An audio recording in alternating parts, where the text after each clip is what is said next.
Hola, hello et salut des pieds jusqu'à la tête de la mode à la culture. Version française vous rhabille avec les tendances d'aujourd'hui et de demain. Et aujourd'hui, je vous propose un numéro entièrement consacré au design et c'est tout de suite.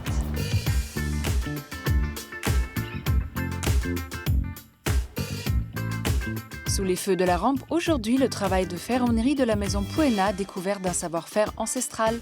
La designer Constance Guisset a plus d'un tour dans son sac pour ajouter de la couleur et de la rondeur dans nos vies, une créatrice haute en couleurs. Tout le monde dit cheese pour le repérage du jour, c'est paris photo. Reflex, smartphone ou Polaroid, tout le monde est bienvenu. Des créations en relief ou en creux, mais toujours multicolores, ce sont les œuvres de papier de Maud Ventour. Beau pour la tête, beau pour les yeux, le tout en version 100% française et design, c'est Point de vue.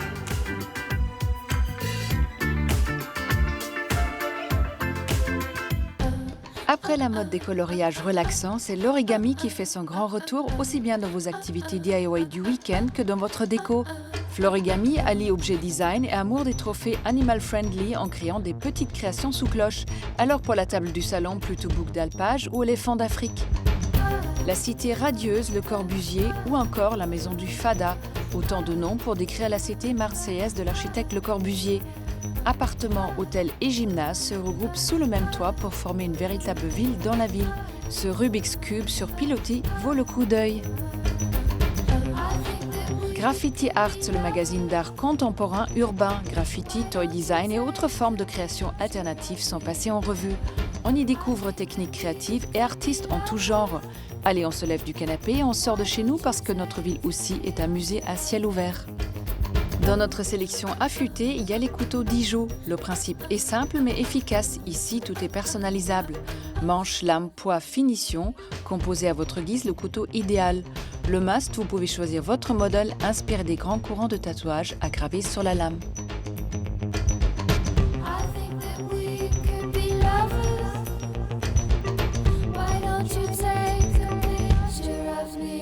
Balcon, rampe, main courante et artisanat d'art, le point commun, c'est Puena, une maison qui fait perdurer un savoir-faire traditionnel, celui de la ferronnerie.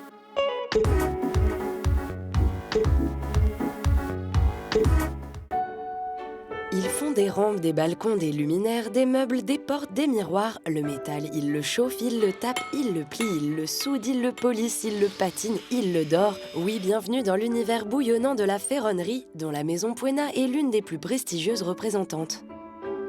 Créée en 1880, elle s'est construite de génération en génération, avant de connaître des difficultés financières. Elle est rachetée en 1995 par Jacques Rayet, qui a su lui donner un nouveau souffle, tout en préservant son esprit. La pâte Puena, c'est un peu un style d'élégance qui a été initié par Henri Puena dans les années 60-70. Mais la ferronnerie, concrètement, qu'est-ce que c'est ? Le savoir-faire de la ferronnerie, c'est d'abord le travail du métal à chaud, mais à froid aussi. Donc pour faire des ferronneries, genre des rampes ou des portails de grande dimension, on emploie des fers de section très importantes. Et pour les former, on chauffe le métal sur une forge avec du charbon de bois.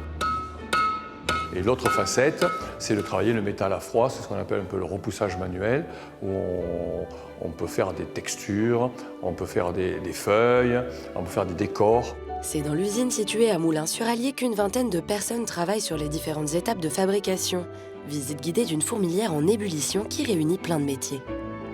Donc ici, on se trouve dans la zone forge. Ici, on stocke tous les profils dans toutes les matières, acier, inox, aluminium, cuivre et laiton. On se trouve dans la zone d'assemblage. Ici, nous avons une préparation d'un lustre qu'on appelle libellule, dont vous voyez le plan là-bas. Les pales, après avoir été brossées, vont être pliées et assemblées. Ici, on est en train de préparer un piétement très lourd en acier qui va être après patiné. Et l'arche va être posée sur son socle. Ce piétement est très lourd parce que dessus, il va y avoir un marbre très important et lourd. Ici, on est en train de fabriquer une main courante sculptée sur un rond en laiton.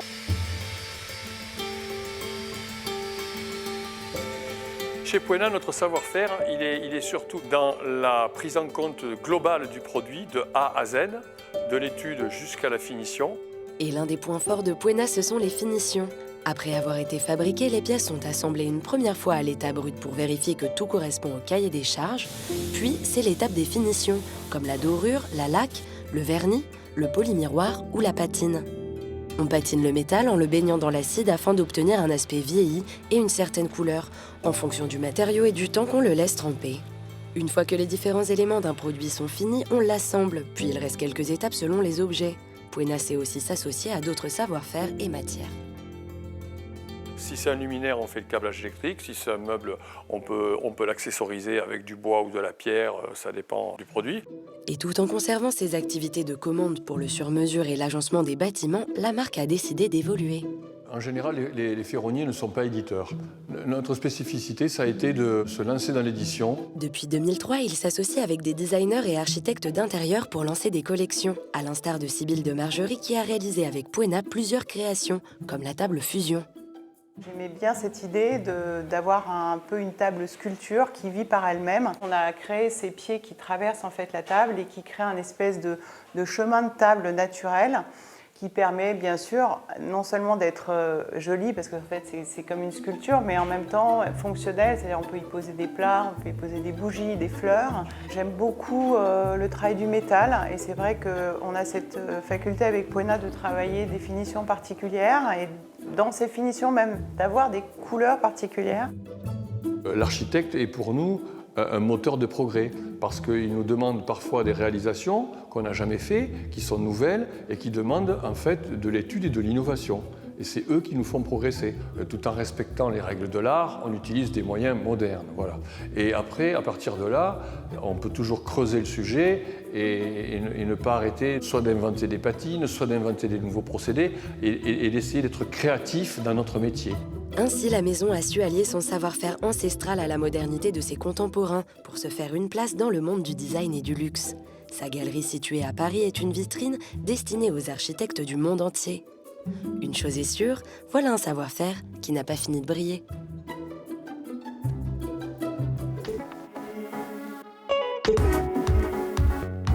Constance Guisset, c'est la designer un peu pop culture, un peu féministe et un peu rêveuse aussi. Luminaire aérien, suspension fantôme ou miroir aquarelle, on l'a suivie dans ses ateliers.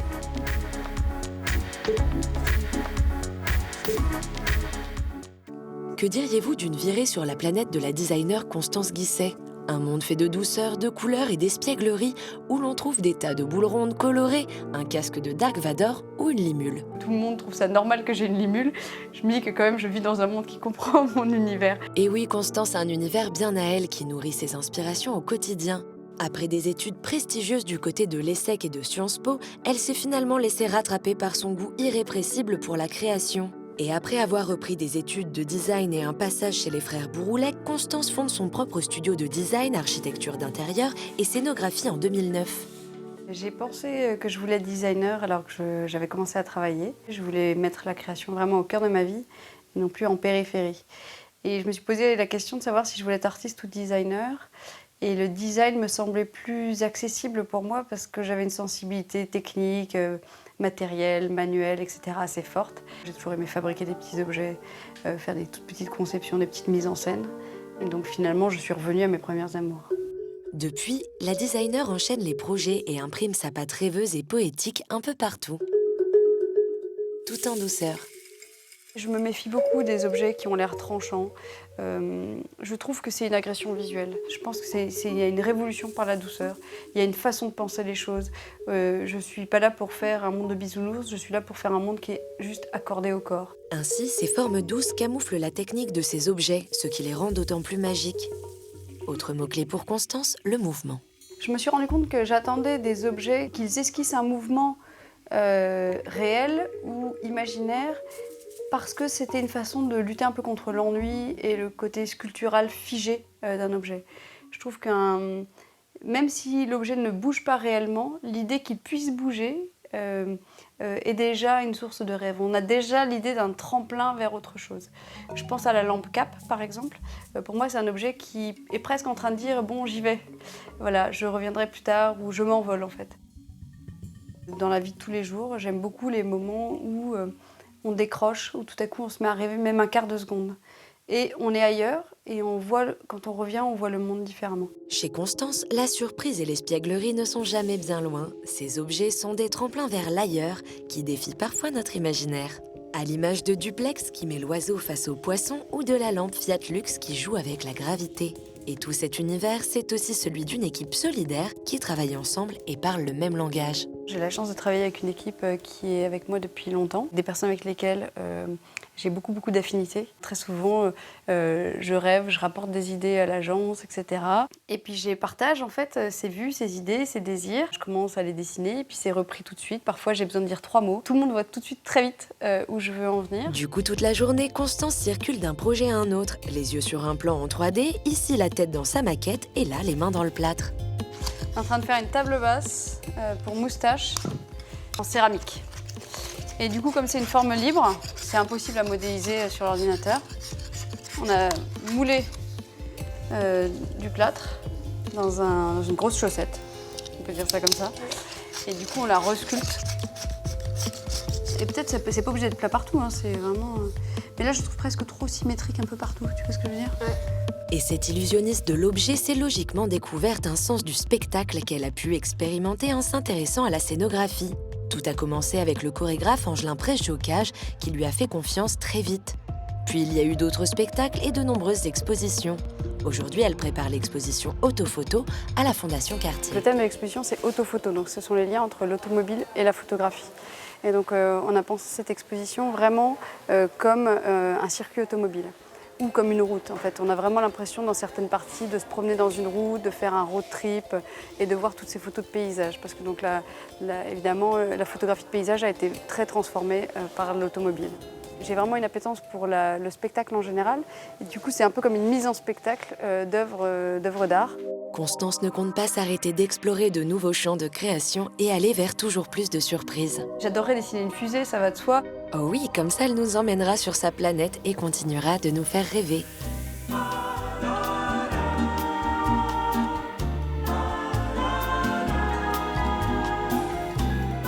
Bonjour Constance. Bonjour Katharina. Tout d'abord, rien ne vous prédestinait à devenir designer. Avec 7 frères et sœurs, un père et mère entrepreneurs, vous avez plutôt fait des grandes études au départ. C'est vrai. J'ai commencé par étudier dès que je suis sortie du bac. J'étais passionnée par divers sujets, l'histoire. Sciences Po. J'ai fait l'ESSEC, j'ai fait Sciences Po, j'ai travaillé à l'étranger, j'ai travaillé au Japon. Vous étiez assistante d'un député japonais, à Tokyo. c'est ça. Ouais. Donc je me suis laissée porter par mes études comme ça pendant quelques années, jusqu'à ce que je travaille et que je réalise que tout ce que je faisais en parallèle de mes études, c'est-à-dire le soir faire du sport, de la sculpture, de la calligraphie, du dessin, etc., était presque plus important que mes études elles-mêmes. Vous aviez aussi un grand-père inventeur C'est vrai. qui vous a quand même formé très jeune déjà aux travaux manuels, à l'imagination. J'avais un grand-père qui était inventeur, qui avait inventé pour les machineries Herriot, parce que c'était son nom, il avait inventé la machine à planter les betteraves. Et donc c'était quelqu'un qui avait appris sur le tas, qui était assez génial et qui était autodidacte, qui n'avait pas eu l'occasion de faire des études à cause de la guerre, et qui du coup avait cette espèce de génie des matériaux, des mains, de l'invention. Si bien que parfois ma mère me dit « mais tiens, j'ai pensé à telle machine, etc., tu pourrais l'inventer ». Je dis « mais tu sais, je ne suis pas inventeur, je suis designer ». Et donc pour elle, elle a assimilé totalement le caractère de mon grand-père à mon caractère. Et c'est vrai qu'il m'a initiée puisqu'il m'a offert quand j'avais 8 ans un établi, c'est ce que j'avais demandé à Noël, un petit établi pour fabriquer des choses. Et après, j'ai encore ici la machine à bois que j'ai eue quand j'avais 11 ans, que mes parents m'ont offerte. C'est une scie à chantourner. Malgré le fait que vos objets se caractérisent par une délicatesse, une grâce, une certaine poésie, il serait trop facile de vous enfermer dans un design féminin. C'est quelque chose que vous refusez. C'est vrai que mes objets, je pense, sont inspirés par la grâce. Et c'est vrai que, par exemple, dans le livre que je viens de faire, j'ai fait tout un chapitre sur la délicatesse. Des délicatesses au sens, évidemment, de l'objet, de la caresse, mais au sens aussi du respect de l'autre, en fait. Et quand on dessine des objets ergonomiques et doux, on a envie qu'ils respectent le corps humain, on a envie qu'ils respectent les autres. Et moi, je pense vraiment qu'il faut faire des objets qui respectent les gens et qui respectent les harmonies. Et je pense que c'est peut-être les valeurs qu'on ramène au design féminin. On se dit la grâce, l'élégance, la délicatesse, la poésie. Mais un homme peut aussi faire des objets délicats, poétiques, etc. Maintenant, je me pose souvent la question de savoir si j'étais un homme, est-ce qu'on me poserait la même question ? Est-ce qu'on ne verrait pas dans mes objets autre chose ? Est-ce que pour cette lampe en verre, la loupe, on ne verrait pas un animal aquatique ou bien plutôt un vaisseau spatial. Et ce serait vrai, parce que je suis très intéressée par la science-fiction et par l'ornithologie, etc. Mais parce que je suis une femme, on me dit que ça ressemble à une jupe. Vous travaillez avec beaucoup d'éditeurs différents et parfois un objet, du moment où il est pensé à ce qu'il soit fabriqué, qu'il voit vraiment le jour, il faut 2 ans. Et vous avez dit aussi que presque un objet sur 2 ne voit même pas le jour. Très souvent, je me bats pour les objets. Très, très souvent. Il faut imaginer qu'un objet, effectivement, d'une part, prend beaucoup de temps. Donc on se bat même pour que l'objet sorte. Même un objet qui sort, il a nécessité beaucoup de batailles. C'est pour ça que c'est très important de bien s'entendre avec les éditeurs, parce que c'est comme si vous preniez un bateau et que vous faisiez une traversée de l'Atlantique ensemble. Donc il vaut mieux quand même avoir 2-3 affinités de départ, parce que sinon ça ne marche pas très bien. Il faut avoir quand même la même vision. Il faut avoir les mêmes envies, il faut se comprendre, il faut se respecter, il faut respecter ses différences. Et donc ça c'est important et c'est vrai que c'est très long. Mais très souvent, je me suis battue pour certains objets auxquels je croyais énormément. Je pense par exemple à la lampe Vertigo, que j'ai faite quand j'étais à l'école, que 2-3 éditeurs ont boudé avant qu'Amélie me propose vraiment de collaborer. J'ai vu son envie, je me suis dit en fait, il me faut une envie symétrique. Et du coup, son envie symétrique m'a permis de faire vivre cet objet. Et on sait aujourd'hui que c'est un objet qui marche bien, qui plaît. S'il y avait un objet qui vous serait indispensable, ça serait lequel ? Le dernier objet que j'ai fait, c'est Canova. Et donc, c'est ce plat comme ça qui flirte avec l'abstraction, qui est inspiré des sculptures antiques et qui ressemble aujourd'hui un peu à un cheese naan ou un chewing-gum écrasé, je ne sais pas très bien, mais juste à une forme molle. Et l'idée dans cet objet, c'était aussi de gommer tout ce qui le rattachait à une chose réelle et d'en faire un objet abstrait où tout le monde peut y voir ce qu'il veut. C'est un support de rêve où chacun y voit, a envie de toucher aussi. Je pense que le côté tactile, sensuel est très important aussi pour moi, a envie de toucher l'objet et se l'approprie. Et le réflexe de chacun, c'est de mettre sa main dessus, dire « Oh pardon, excuse-moi, je l'ai touché », je fais « Non, c'est fait pour ». C'est fait pour ça. Voilà, donc c'est vrai que ça, c'est un objet que j'aime bien. Merci Constance. Merci beaucoup.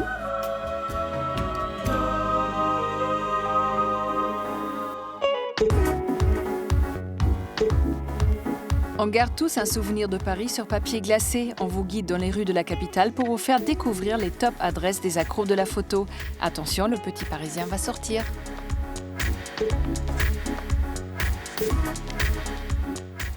Repérage, c'est votre rubrique dénicheuse de bons plans parisiens.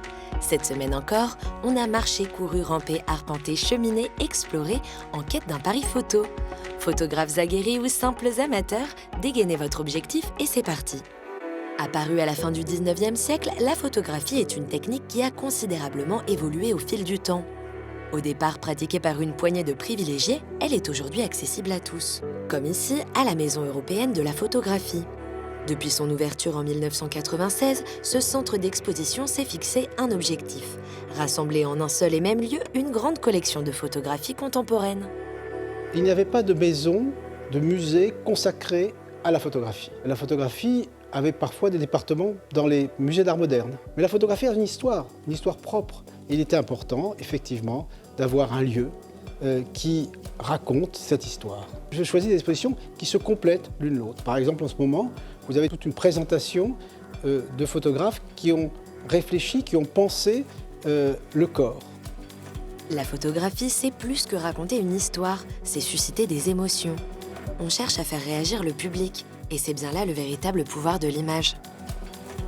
La Maison européenne de la photo, c'est la maison des photographes. Et le grand public a la chance de rencontrer ces photographes, car ils sont là. C'est leur maison, ils sont là, ils sont présents. Ils viennent, quand ils font une exposition, souvent ils sont là presque tous les jours. Donc on peut les rencontrer. Il y a donc ce dialogue qui s'instaure entre photographes et public. À chaque exposition, c'est un nouvel hommage à la photographie, mais surtout à ces photographes qui font vivre ce lieu. Partons maintenant dégoter l'appareil qui fera peut-être de vous le futur Robert Capa. Le marché aux puces de Saint-Ouen regorge de petites pépites au milieu de ses brocanteurs et antiquaires, comme cette boutique entièrement dédiée à l'image. Ici, collectionneurs ou passionnés de vintage ont l'embarras du choix. On y trouve des pièces rares, comme ce Kodak Super 620 datant de 1936, premier modèle semi-automatique, une véritable révolution. Paradoxalement, en tant que brocanteur généraliste, je croisais finalement peu d'appareils photo sur les brocantes, donc l'idée m'était pas venue. Et puis un jour, je suis tombé sur un folding, ce qu'on appelle un folding, c'est-à-dire un appareil pliant du début du XXe siècle. Et je l'ai acheté, je l'ai posé sur mon stand, je l'ai revendu rapidement, plutôt bien, donc je me suis dit, tiens, pourquoi pas. Ça a été vraiment la révélation. Ici, la clientèle est faite de collectionneurs qui n'entendent pas se servir de l'appareil, mais aussi d'une jeune clientèle attirée par la mode du vintage. Alors, des conseils pour une photo réussie? Une bonne photo, c'est d'abord une photo qui représente ce que vous vouliez faire vous-même, volontairement. C'est pour ça qu'en général, je conseille aux jeunes de prendre non pas des appareils automatiques, plutôt des appareils manuels, voire semi-automatiques, et surtout des réflexes à objectif interchangeable, parce qu'une fois encore, vous n'allez pas utiliser le même objectif pour faire un portrait que pour faire un paysage.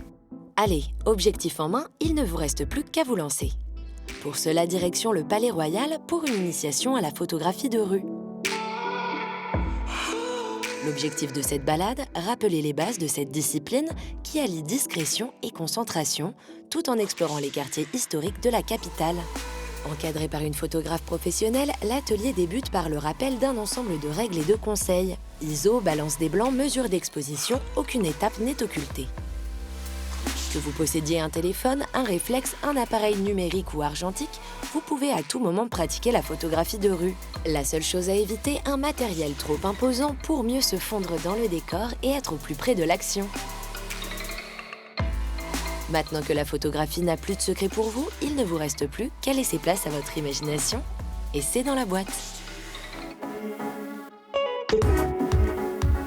Les petits papiers de Maud Ventoux en disent beaucoup. Colorés, découpés, assemblés, le tout avec une patience et un amour sans bornes. Le résultat des créations pop et graphiques qui montrent que tout vient à point à qui sait attendre.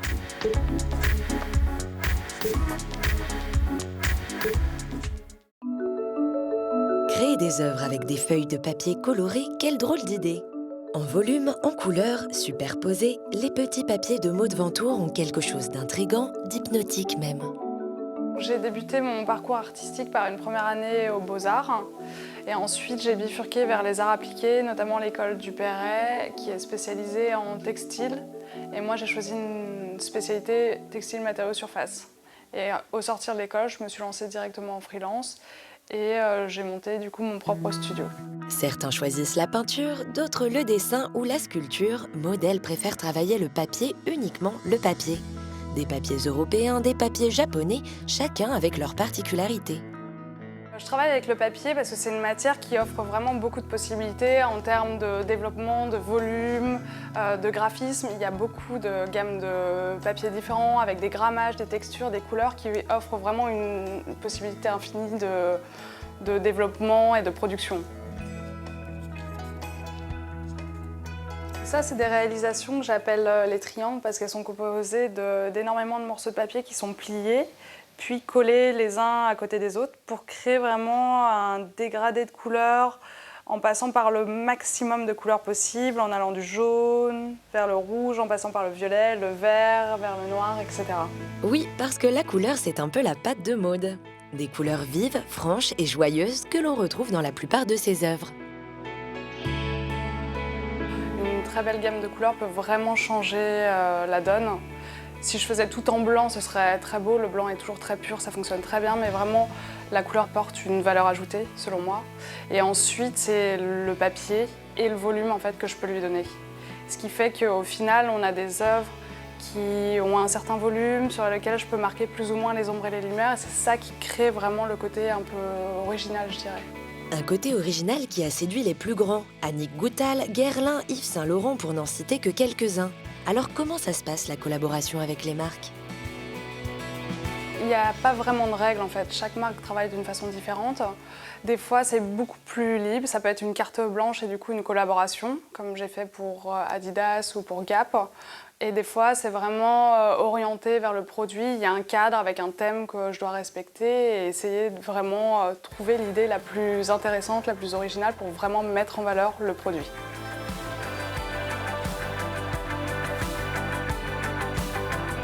Donc ça, c'est une technique vraiment différente des triangles parce que ici, c'est uniquement de la découpe. J'ai dessiné en amont un graphisme, celui-ci, je l'ai dessiné à la main, que j'ai décomposé sous forme de couches avec des petits numéros. Et ensuite, chaque numéro correspond à une couche de papier qu'il faut découper.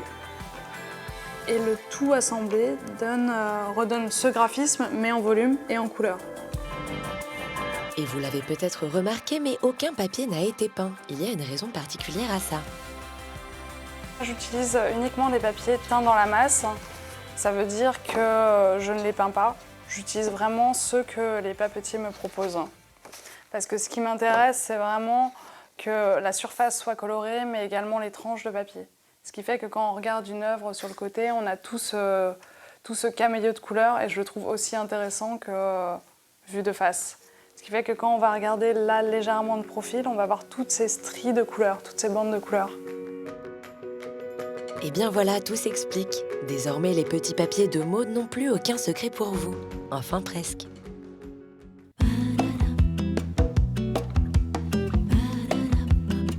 Ce numéro spécial de version française Design est déjà terminé. On se retrouve très vite et n'oubliez pas, restez chic toujours. Bye.